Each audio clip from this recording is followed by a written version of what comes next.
really re-energizes the movement for justice. It gives it new life if it needed it. Not sure if it did. Stonewalling doesn't work. It just doesn't work. I'm interested in something specific that we could see from one camera angle yesterday, and it looked like the Attorney General had the search history of the lawmaker that she was talking with up. And I don't know if that's her searchers, whose search history it is. What reporting do you have on that? What's going on there?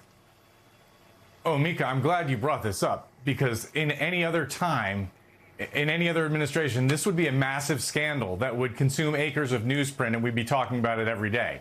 There was a binder that showed that she had the search history of Congresswoman Jayapal. The search history when, remember, members of Congress got to view unredacted copies of the Epstein file, and presumably they did so on a Justice Department system, so the Justice Department had access to what they saw. And they used that as opposition research, essentially, to try to embarrass the Congresswoman. And that, by the way, that's an enormous thing. Joe knows this. He was a member of Congress. I mean, remember when Dianne Feinstein accused the CIA credibly of spying on her in their oversight effort on the CIA torture question, when a staffer was inside a CIA skiff going through files? That was a major deal. And just think about what the Republican senators have been saying about Jack Smith obtaining their toll records. So this is essentially according to this, they were spying on these members of Congress and using this information against them. And even the Speaker of the House, when he was asked about this, he kind of didn't want to engage. But he said if that happened, that was inappropriate. I mean, this is a huge deal. This is a line cross. Members of Congress do not like it when they perceive that the executive branch is broaching on their prerogatives, is using their own information against them, is essentially spying on them. And that looks like that's what happened here, guys.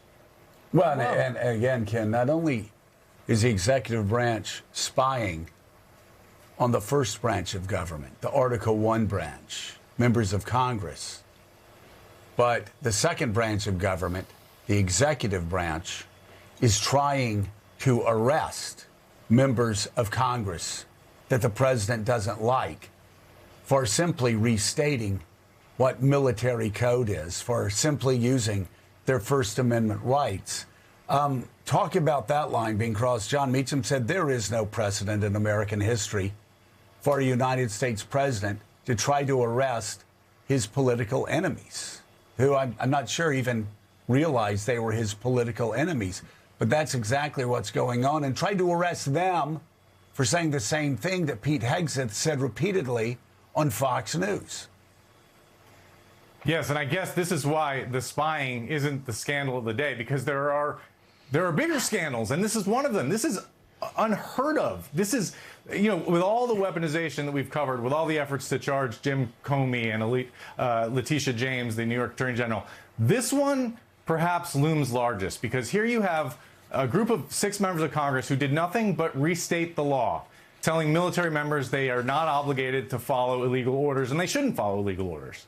They were exercising their free speech rights. They were acting as members of Congress. And now you have hand-picked prosecutors, as I understand it, not career prosecutors, by Jeanine Pirro, the U.S. attorney in Washington, taking this to the grand jury and trying to get indictments of these 6 members of Congress. And the grand jurors, as we understand it, declined to do that, which, as you know, Joe, is unprecedented. I mean, the old saying is you can indict a ham sandwich as a prosecutor. These citizens of Washington, D.C. stood up and said, no, thanks, we're not doing that. We don't even really fully understand what charges they tried to bring. I've tried to do some reporting on what possible charge there could be. It's inexplicable to legal experts, but they've tried to do it, and they might try to do it again, as they have in other cases, which again is not something that happens. When a prosecutor gets rejected by a grand jury, generally they pack up their files and go home. But in this case, they appear to be trying again. And I don't know how you could say that this is anything other than a weaponization of the Justice Department, which has become a tool, a political tool of the White House. It's exactly what the Trump folks accused the Biden people without evidence of doing, and it looks like they're doing it right now.